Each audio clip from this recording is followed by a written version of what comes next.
Losing a person you spent your whole life with is a pain beyond description. At first, I thought the solitude I once longed for would be a comfort, but the depression sank its claws deep into my skin and would not let go. It was hard to eat, drink, even get out of bed. My mind was clouded with darkness. Recalling things was a monumental task, even simple things around the house.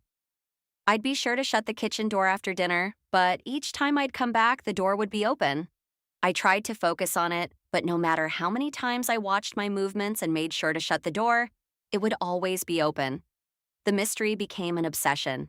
It was easier to think about a door than about her, and all the wrong I'd done.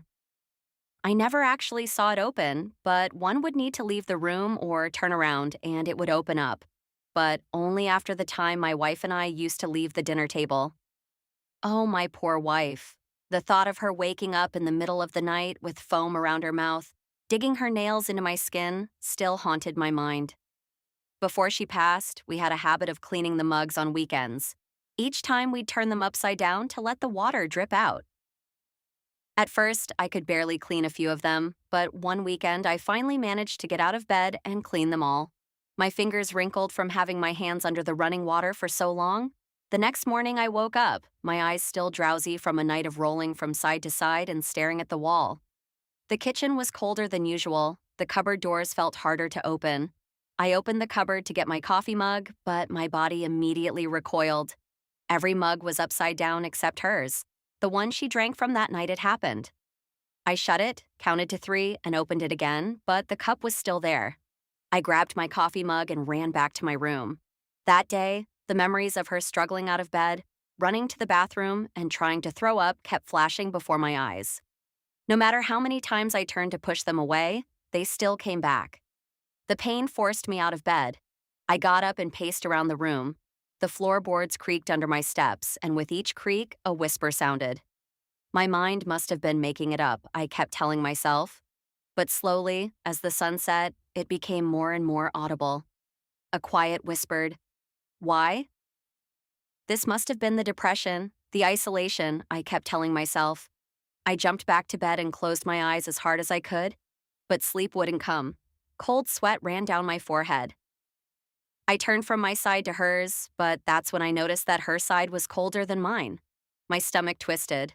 Her calls for help as she lay on the bathroom floor echoed in my mind. I got out of bed and ran to the kitchen. The floorboards creaked under my steps, no longer just whispering, "Why?" but calling my name too. The kitchen door was open again, and not just that, the table was back in its place. Exactly where we'd left it that night.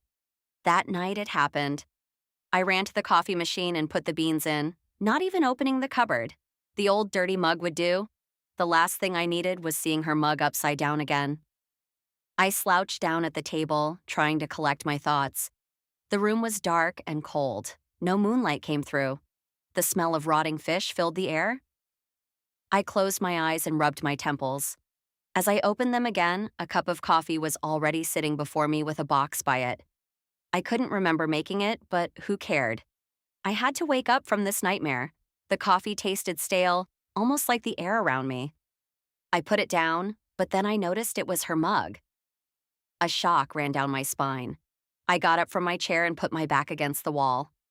The room grew colder, the smell intensified. I stayed still, but the whisper came again, louder this time. "Why, John, I trusted you."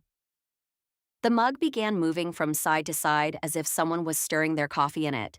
My eyes were glued to it.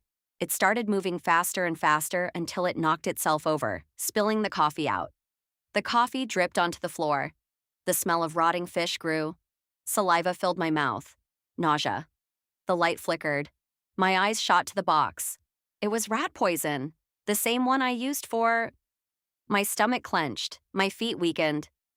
Saliva poured from my mouth, foaming at its sides. My body collapsed to the ground. Slowly, my world went dark. The last thing I heard was her breathing beside me,